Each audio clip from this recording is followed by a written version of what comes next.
As concerns, as we just talked about, grow whether or not the conflict will spread into a wider regional war, can the U.S. avoid additional involvement? Can they avoid adding more boots on the ground? Joining us now, David Tafuri, former State Department official and Obama campaign foreign policy advisor.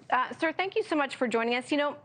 Am I wrong in saying it feels as if we're on a precipice, that this weekend there was a change in tone, a change in tactics, and really a whole change in what we're seeing, which could lead to a wider conflict?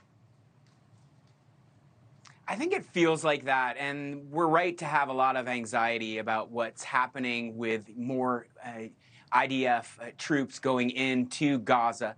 But I don't think a wider conflict is inevitable, and it ultimately is up to those stakeholders who are most likely to inflame more tensions, and principally that's Iran. And the way Iran will likely do it, if they choose to do it, is through their proxy forces. And they have proxy forces in Iraq and in Syria and in Lebanon and in Yemen, principally, and other places as well. But those are the principal places. And you've seen, you showed a map, and those proxy forces have done some attacks on U.S. forces in Iraq and in Syria. But these are not completely out of character with what Iran and Iranian-backed forces were doing before the Hamas attack. What would really cause a potential for a substantial escalation is if Hezbollah opened a new front in Israel, in northern Israel, and if they tried to move into Israel and stepped up their attacks, or if there was a much more significant attack on U.S. forces in Iraq and in Syria, for instance. I don't think Iran wants to do that because they know that the response by the U.S. will be overwhelming, and we do have 2 aircraft carriers going into the region. We have the capability to do airstrikes on Iran, to do airstrikes on Hezbollah, and so that's the consequences that Iran faces. So that's why I don't think it's inevitable. Well, and we've talked a lot about Hezbollah, and certainly, obviously, they're not being silent, but they're not being, I guess one could argue, not being overly aggressive. But that still could change. We saw images of flags over the weekend. Is there talks of a reoccupation? That would be the red line for Iran. Am I right or no?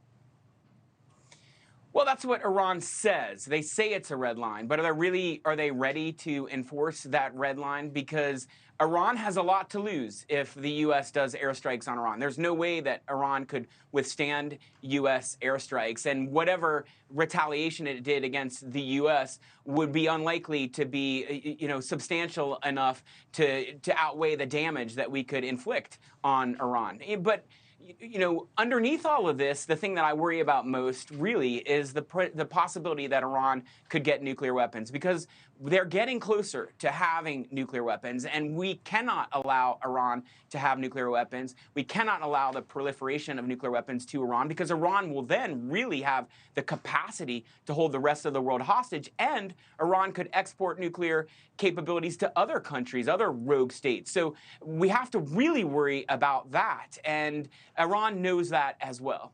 Well, yeah, and I think what first came to my mind was when you said that, they can't afford it, they have so much to lose, and then you sort of spiral, right? Because, who's backing them and who can support them? So you could certainly go down a very long rabbit hole, and it's quite disturbing. David Tafuri, thank you so much for joining us. We appreciate your expertise. Thanks so much for watching. Go to joinnn.com to find NewsNation on your television provider.